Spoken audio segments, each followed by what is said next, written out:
What is up, guys? Fanatic here. I am bringing you episode 3 of A Fantastic Game.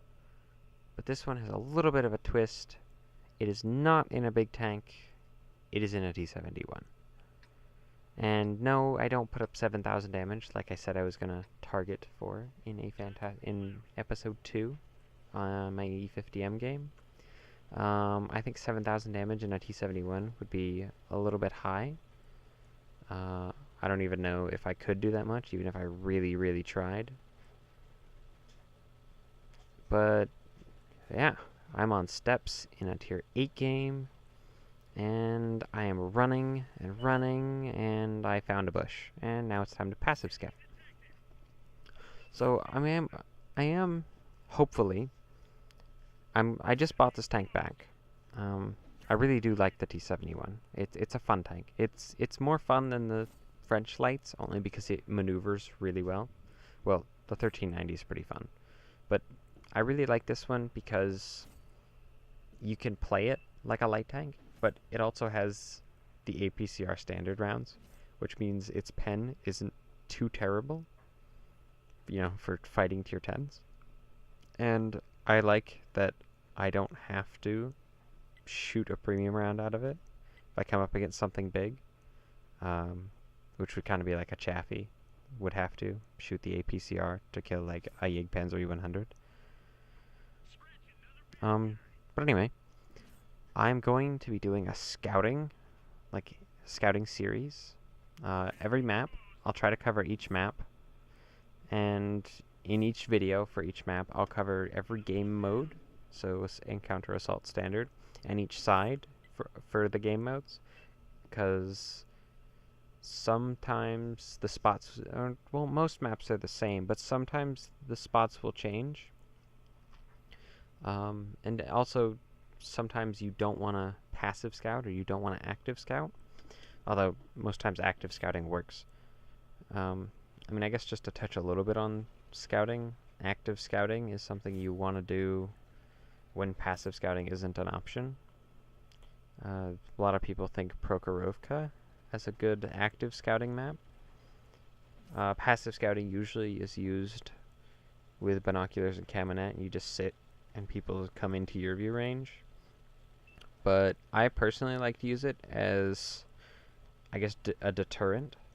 If you can set up a 445 meter circle of where people get spotted, you can kind of control part of the battlefield in all reality. Because if people are so afraid of when they get spotted that they'll stop or they'll second guess going there. And to me, that's powerful for a light tank to be able to do. You just saw I just picked up a double kill running into the enemy base and finishing off T29 and a VK3601. The Hellcat and ARL are AFK. They are not playing. But I see this Hellcat as a perfect opportunity for some cover, because that rock isn't really big enough, whereas this Hellcat is like almost the exact perfect height to cover my T71 from the Lerva. So I do my little bit of wiggling and I try to bait a shot, and he falls for it, which it looks like he's auto-aiming because that shot was not even close to where my tank was exposed. So I pick up the kill on the Hellcat, and he had just fired, so I decided it was time I had to go. I had to get myself into my circling. And now I've kind of got him where I want him.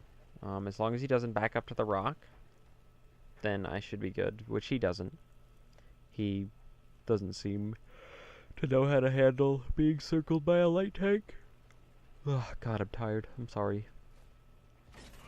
This wasn't the original video that I was going to post. I just got so tired. My other video is like 30 minutes long and too tired to comment on that tonight. So this is the one that's going up. And then I'll have another one for my Waffen 4 grind. It's a trifecta of games. And now I wanted to get a free kill on the ARL, but I also noticed that the medium tank was coming back.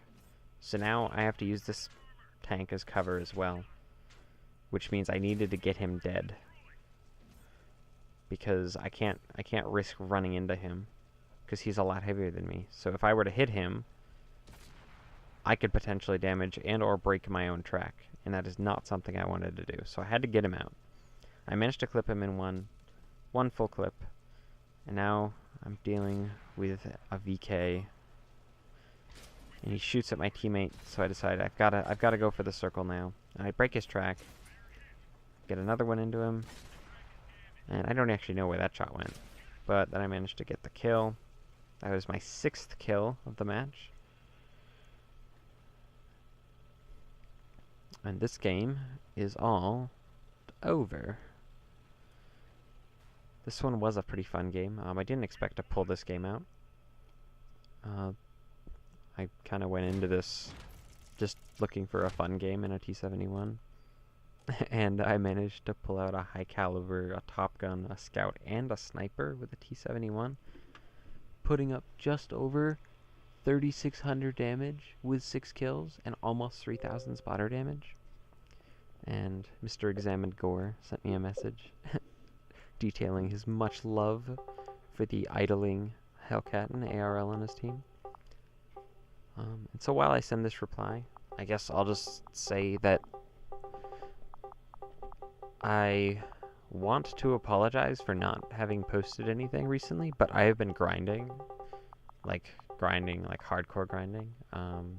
I grinded my Borsig. I grinded like over 100,000 in one night, so I wasn't recording any of those, sadly, because I had a few really good games in them. I should have been recording. And then I did the Waffen Panzer IV grind, the entire grind, the 200,000+ to the Waffen E100 plus the 67,000 to get the last upgrade. I did that in 3 days. So, and now I'm working on my, what am I working on? Oh yeah, I just got my KB4 purchased today, so that's my next grind. But in between that, I'm going to be playing T71 and probably Batchat games, because I basically use the same spots for both tanks, because they're basically both light tanks. Oh, and if you have any preferences for what map you'd like to see first, what maps you would like to see first, it'd be great if I could get notice of those. The comment section is a perfect place to put them. Message on Xbox Live or on the forums would also work. But yeah, this was a fantastic game, episode 3 with Fnatic.